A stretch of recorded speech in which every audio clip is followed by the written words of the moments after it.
Yeah. So if you go to a pharmacy and just ask, somebody in the pharmacy, a patient who's walking around the front end, how insurance works, they're probably going to say, I'm here. I have an insurance company over here, and the pharmacy's in the middle. I go to the pharmacy, they bill my insurance company, and it comes back to me. I pay the insurance company $100, whatever, and they pay for whatever percent of my medication, and everybody wins. But there's a lot more to it than that. So, kind of briefly go over where a PBM fits into that, and then really, we concentrate here, especially so much on how that relationship affects the pharmacy, but there's other stakeholders to consider. Sure. Yeah. So every health plan, you want to think of it as a health plan as a whole. So there's in the health plan, there's an insurer, right? But they are contracted with the pharmacy benefit manager to manage the pharmacy spend, and so the pharmacy contracts directly with the PBM, and then the PBM's contracting with the health plan over there. So, they are definitely in the middle. The PBM, they regulate what medications are covered, what the patient pays, what the health plan is charged, and everything that has to do with the pharmacy spend aspect. So when people say it's my insurance, it's not really your insurance. They contract with a separate entity that controls all of the pharmacy spend. And the scary part, as all of us know, is now most health plans or most insurers also own a PBM.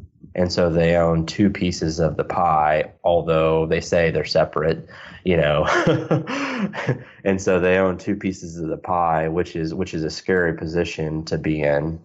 And, as a business owner who is trying to provide adequate health care to your patients and maintain the, that quality of care for your patients, but also, control spend, for your company. So absolutely. Yeah. And what we're seeing in the marketplace right now, Will, is every employer that I've talked to, whenever it comes their renewal time, their broker or whoever will come to them and say, okay, well, there's going to be a 10 to 15% increase in your premiums this year because of pharmacy.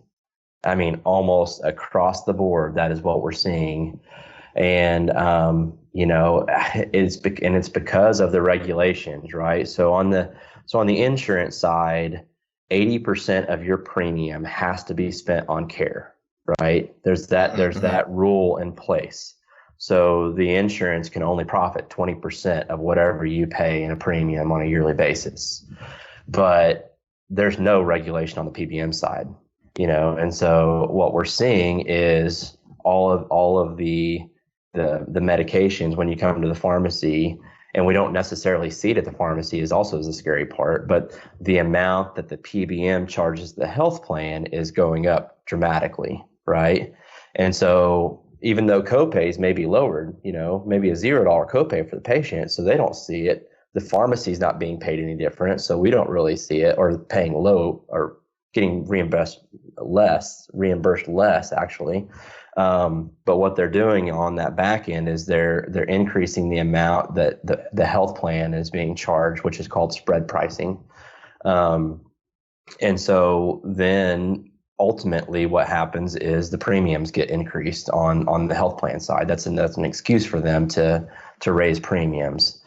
So they're not only making the PBMs not only making more money by charging the health plan more, now the health plan has to raise premium, and so ultimately they're making more money as well. So the two people that are hurt most in this scenario are the patient, even though they think they're getting a great deal with a $0 copay, and employer groups, and pharmacies.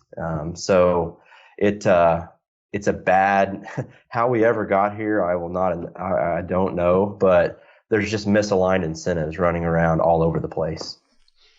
Yeah, I think spread pricing is kind of the key word there, and it's a bit of a shell game. So if somebody's not familiar with spread pricing, give me the elevator pitch on how that works. Yeah, elevator pitch is the pharmacy gets paid one price, the health plan gets charged another price. And so the difference in those are spread. And so most commercial plans, so anybody that's not self-insured or partially self-insured just has a cookie cutter plan from one of the big insured groups. And so whenever they go to pick up medication or at the pharmacy, all they see is one side of it. They don't ever see the other side of it. And as an employer group, you should be asking, for that other side of it. And I can tell you what the answer will be 99% of the time is going to be no. And if that's the case, then you need to start looking at some other options, because they're not telling you no for your benefit. There's some hidden stuff going on there. So that's, spread pricing at 30,000 feet is the difference in what the pharmacy is paid versus what the health plan is charged. Right. Yeah. And patient never sees that. No. And that's one of the guises that, mandatory mail order is a perfect example. Most people are incentivized to go to mail order, right? So if you go pick it up at, Will's Pharmacy, it's going to be $15 a month or $45, let's say, for a 90-day supply.